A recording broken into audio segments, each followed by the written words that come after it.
Right, ఇక్కడ మీకు చూపించే దృశ్యాలు కేవలం మీకు వార్తను చూపించే ఉద్దేశం కానీ మీకు భయభ్రాంతులకు గురి చేయడమో మిమ్మల్ని ఇబ్బందికరంగా గురి చేయడమో మిమ్మల్ని కలవరపాటు గురి చేయడం మా ఉద్దేశం కాదు. అక్కడ జరిగినటువంటి యుద్ధానికి సంబంధించిన ఆ విజువల్స్ చూపించేటువంటి విషయంలో కేవలం అక్కడ జరిగినటువంటి పరిణామాలు మీకు వార్తా రూపంలో అందించడం మా ఉద్దేశం. మరోసారి యూరోప్లో ఉద్రిక్తత పరిస్థితులు నెలకొన్నాయి. రష్యా ఉక్రెయిన్ యుద్ధంలో బిగ్ ట్విస్ట్ నెలకొంది. యుద్ధంలోకి బ్రిటన్ దేశం కూడా ప్రవేశించబోతోంది. ఉక్రెయిన్కి అండగా బ్రిటన్ సైనిక సాయం చేయబోతోంది. అధికారికంగా ఇప్పటికే బ్రిటన్ ప్రధాని ప్రకటించారు. యూకే ప్రకటన పైన యూరోప్ దేశాల్లో ఆందోళన వ్యక్తమవుతోంది. యుద్ధంలోకి యూకే కనుక ప్రవేశిస్తే యూరోప్ అంతటా ఈ ప్రభావం చూపించే అవకాశం ఉంది. ఇప్పటికే ఉక్రెయిన్కి మద్దతుగా కెనడా దేశాలకు నిలిచాయి. ఈ నెల 24న యూరోపియన్ దేశాల కీలక భేటీ జరగబోతోంది. అయితే ఈ భేటీలో ఉక్రెయిన్ అధ్యక్షుడు జెలెన్స్కీ కూడా పాల్గొనబోతున్నాడు. ఒకవేళ కనుక బ్రిటన్ సపోర్ట్ యుక్రెయిన్ కనుక తీసుకుంటే ఈ ప్రభావం యూరోప్ పైన పడే అవకాశం ఉంది. కెనడా కూడా ఇప్పటికే సపోర్ట్ ఇచ్చింది. రష్యా ఉక్రెయిన్ వార్లో బ్రిటన్ ఒకవైపు ఉక్రెయిన్కి సపోర్ట్ ఇస్తుంది, కెనడా కూడా సపోర్ట్ ఇస్తోంది. ఈ నేపథ్యంలో యూరోప్ దేశాలన్నీ కూడా అట్టుడికిపోతున్నాయి. ఈ ప్రభావం తమపై పడుతోంది. ఈ ప్రభావం వల్ల చాలా తీవ్రమైనటువంటి ఆందోళన రేకెత్తించే విధంగా ఉంది.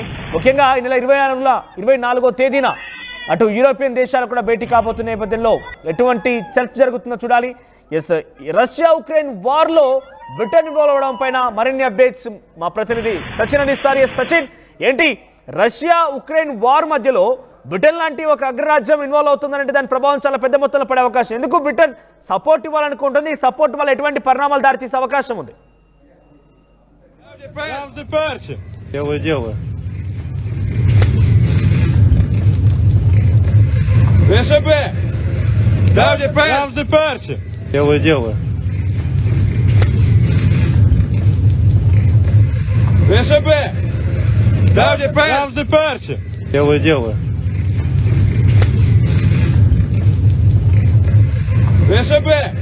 ఉక్రెయిన్ కి బ్రిటన్ సపోర్ట్ ఇస్తోంది. దాని అంశానికి సంబంధించి బహిరంగంగానే ప్రకటించింది. యూకే ప్రకటన పైన యూరప్ దేశాల్లో ఆందోళన వ్యక్తమవుతోంది. అయితే బ్రిటన్ ప్రధాని దీనికి సంబంధించి కన్ఫర్మ్ చేసేసారు. సపోర్ట్ ఇవ్వడానికి సిద్ధంగా ఉన్నామని చెప్పేశారు ఆయన. యుద్ధంలోకి యూకే ప్రవేశిస్తే యూరోప్ అంతటా ఈ ప్రభావం చూపించే అవకాశం ఉందంటూ కూడా తెలుస్తోంది. అయితే ఉక్రెయిన్ మద్దతు కారణంగా యూరోప్ దేశాలు ఇబ్బంది పడాల్సి వస్తుంది. తమ పైన కూడా ఈ ప్రభావం పడుతుందంటూ యూరోప్ దేశాలు ఆందోళన వ్యక్తం చేస్తున్నాయి. కెనడా దేశం కూడా ఇప్పటికే ఉక్రెయిన్ కి మద్దతుగా నిలుస్తున్నట్టుగా ప్రకటించింది. ఉక్రెయిన్ అధ్యక్షుడు జెలెన్స్కీ కూడా యూరోపియన్ దేశాల కీలక భేటీలో పాల్గొనబోతున్నారు. ఈ నెల 24న యూరోపియన్ దేశాలు కీలక భేటీలో పాల్గొనబోతున్నాయి. మరోసారి యూరోప్ ఉద్రిక్తత పరిస్థితులు నెలకొన్నాయి. రష్యా ఉక్రెయిన్ యుద్ధంలో బిగ్ ట్విస్ట్ నెలకొంది. ఈ నేపథ్యంలో ఒక్కసారిగా బ్రిటన్ ఉక్రెయిన్ కి సపోర్ట్ గా నిలుస్తున్న నేపథ్యంలో ఏం జరుగుతున్న ఆందోళన వ్యక్తమవుతోంది. బ్రిటన్ లాంటి ఒక అగ్రరాజ్యం అటు యుక్రెయిన్ కి సపోర్ట్ చేయడంతో ఎటువంటి పరిస్థితులు ఎత్తబోతున్నాయి, ఏ రకంగా ఉండబోతుంది, మరిన్ని అప్డేట్స్ తెలుసుకునే ప్రయత్నం చేద్దాం. మా ప్రతినిధి సచిన్ సిద్ధంగా ఉన్నారు. సచిన్, ఏంటి బ్రిటన్ లాంటి ఒక అగ్రరాజ్యం ఉక్రెయిన్ కి సపోర్ట్ ఇవ్వడం ద్వారా ఎటువంటి పరిస్థితులు ఎత్తే అవకాశం ఉంది? ముఖ్యంగా యూరోపియన్ కంట్రీస్ పైన ఈ ప్రభావం ఏ రకంగా పడే అవకాశం ఉంది? ఇంట్రెస్టింగ్ గా ఇంతవరకు కూడా యుద్ధానికి సంబంధించి నేరుగా పశ్చిమ దేశాలు ఏవి కూడా అంటే ఎందుకంటే ఇరాన్ కి సంబంధించి ఇజ్రాయెల్ కి సంబంధించి మాట్లాడుకుంటున్న తరుణంలో ఇరాన్ అంశం ప్రస్తావనకు వచ్చిన సందర్భంలో ఎవరైనా జాయిన్ అవుతారనే అంశానికి సంబంధించి మాట్లాడుకున్న పరిస్థితి. కానీ ఈ రోజు చూసుకుంటే చాలా శరవేగంగా మారిపోతున్నాయని చెప్పుకోవాలి ఇక్కడ పరిణామాలు.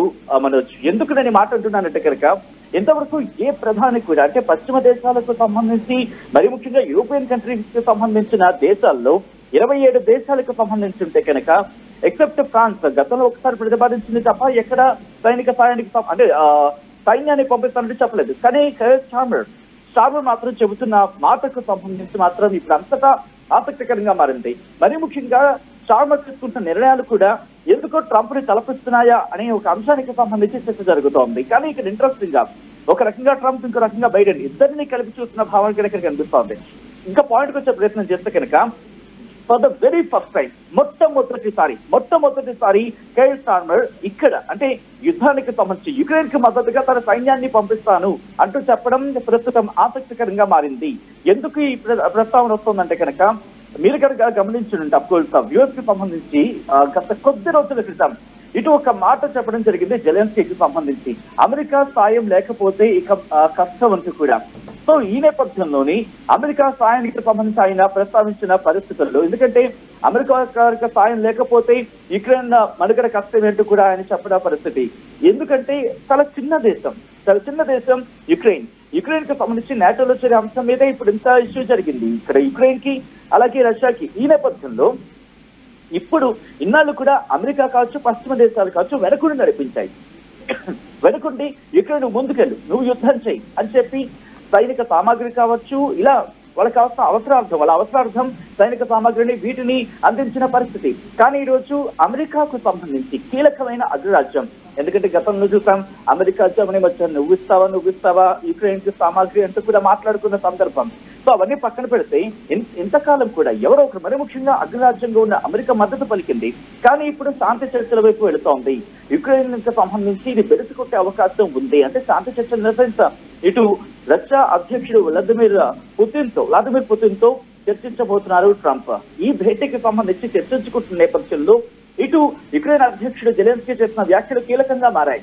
అయితే ఆయన ఇక్కడితో ఊరుకోలేదు. ఇటు పశ్చిమ దేశాలకు సంబంధించి, మరి ముఖ్యంగా యూరోపియన్ కంట్రీస్ కి సంబంధించి మనం సైన్యాన్ని సిద్ధం చేసుకోవాలి అని అర్థం వచ్చేలా సైన్యాన్ని మీరు సిద్ధం చేసుకోవాల్సిన, పశ్చిమ దేశాలు సైన్యాన్ని సిద్ధం చేసుకోవాలి అంటూ కూడా ఆయన చెప్పిన పరిస్థితి.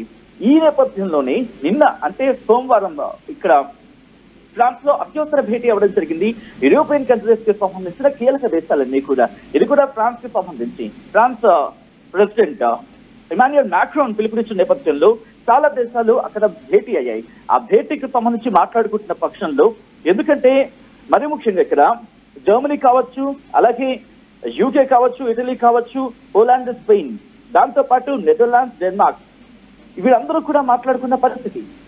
ఇటువంటి సినారియో ఈ నేపథ్యంలోనే వీళ్ళందరూ ఇక్కడ భేటీ అవ్వడం, ఒకవేళ ట్రంప్ రష్యాతో కనుక రాజీకి వచ్చే ప్రయత్నం, అంటే శాంతి చర్చలకు వస్తే కనుక ఇటువంటి ప్రభావం ఉంటుంది. ఇవన్నీ మాట్లాడుకుంటున్న తరుణంలో ఇక్కడ యూకే కీలకమైన నిర్ణయం తీసుకుంది. యుక్రెయిన్ కు సాయం అందిస్తానంటోంది. అంటే అర్థం ఏంటి? అమెరికా కనుక డ్రాప్ అయితే అమెరికా కనుక తన సైన్యానికి సంబంధించి సైన్యం మద్దతు, సైన్యాన్ని ఎంతవరకు మెరుగిచ్చిన పరిస్థితులు లేవు, కానీ సైన్యానికి సంబంధించి కొన్ని సందర్భాల్లో మద్దతు ఇచ్చిన పరిస్థితి, అంటే సైనిక సామాగ్రిని ఇచ్చిన పరిస్థితి. ఇక్కడ ఒకవేళ అమెరికా తన మద్దతును విరమించుకుంటే నేరుగా తన సైన్యాన్ని దించేందుకు, అంటే ఇక్కడ పీస్ మేకర్స్ గా మాట్లాడుతున్న సందర్భం, అంటే పీస్ మేకర్ కి సంబంధించి ఇక్కడ పీఎస్డీకి సంబంధించి మాట్లాడుకున్న సందర్భం, అటువంటి నేపథ్యంలో తన సైన్యాన్ని పంపించేందుకు సుముఖత వ్యక్తం చేశాడు కేర్ స్టార్మర్. ఇక్కడ కేవలం యూకేకి మాత్రమే పరిమితం కాలేదు.